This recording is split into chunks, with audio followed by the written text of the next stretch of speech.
I'm Kellen, and we've been talking about the life of Jesus and the people who chose to move and follow him. One of those people was Peter, who had a very bold faith at a time when it was kind of scary to share what you believed. But Peter was ready and set to move. At least that's what he thought. During what would be their last supper together, Jesus told Peter that Peter would deny knowing him 3 times. Peter said that would never happen. And then came the worst night of Peter's life. After they had eaten together, Jesus and his disciples went into the Garden of Gethsemane to pray. Peter and his friends were supposed to keep watch, but they fell asleep, and they didn't see the approaching soldiers in time. Judas, one of the disciples, was with the soldiers. He had betrayed Jesus and led them right to him. The soldiers had come to arrest Jesus, even though he had committed no crime. Peter wanted to fight, so he pulled out his sword, but Jesus said, "Put your sword away. Shouldn't I drink the cup of suffering the Father has given me?" Jesus was tied up and he was taken to the high priest to be questioned. Most of the disciples ran away, but Peter and John followed at a distance. Even though it had to have been dangerous, Peter and John made their way into the courtyard of the high priest. They were surrounded by people. They didn't know who they could trust. Eventually, someone recognized Peter and asked, "You aren't one of Jesus' disciples, are you?" Peter replied, "I am not." And then someone else thought they recognized Peter. "Aren't you one of Jesus' followers?" And Peter replied, "I am not." And then minutes later, a third person. "Didn't I see you with Jesus in the garden?" And Peter replied stubbornly, "I don't know the man." Jesus was completely alone. His friends had deserted him, even denied that they knew him. Then he was found guilty and sentenced to death on a cross. On a hill outside the city called Golgotha, the soldiers nailed Jesus to the cross and raised it into the air between 2 other men who had been sentenced to die.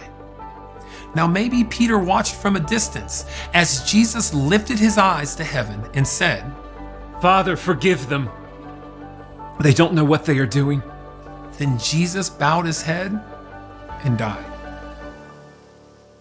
Jesus' body was taken down from the cross and put into a tomb with a large stone rolled over the entrance. In 3 days' time, a friend of Jesus named Mary Magdalene went to anoint Jesus' body with spices. She saw that the heavy stone had been rolled away and that the tomb was empty. So Mary ran to tell the disciples of what she had seen. After hearing this, Peter and John took off running as fast as they could to see the empty tomb for themselves. Looking in, they saw strips of linen lying on the ground. They saw the funeral cloth that had been wrapped around Jesus' head. But what they didn't see was Jesus. His body was gone. They didn't understand what it all meant. Why would someone have taken Jesus' body away? The answer is, no one took Jesus' body.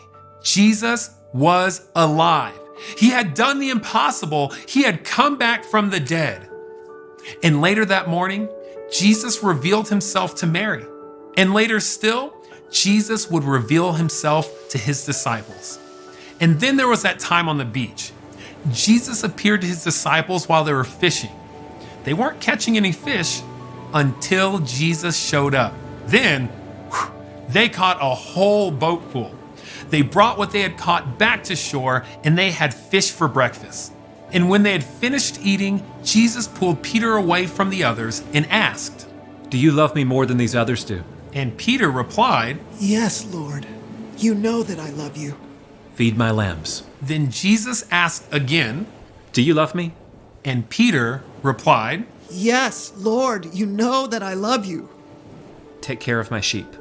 And then, finally, for a third time, Jesus asked, "Do you love me?" Peter felt bad. He remembered how he denied knowing Jesus 3 times. And now Jesus was asking him if he loved him 3 times. But Peter replied, "Lord, you know all things. You know that I love you." "Feed my sheep." despite all that had happened, Jesus forgave Peter. He still loved him. And not only that, Jesus wanted Peter to share to the world that he had lived, died, and risen again. And Jesus trusted Peter to take care of his other followers. And you know, I think that's what Jesus meant when he said, "Feed my lambs, take care of my sheep, and feed my sheep." You see, Peter messed up, but Jesus forgave him. And guess what? Everyone messes up.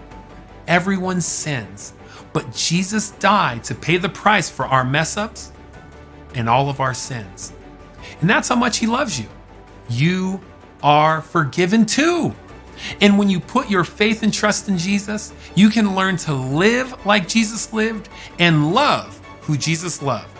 Now that is a move worth making. I'll see you next time.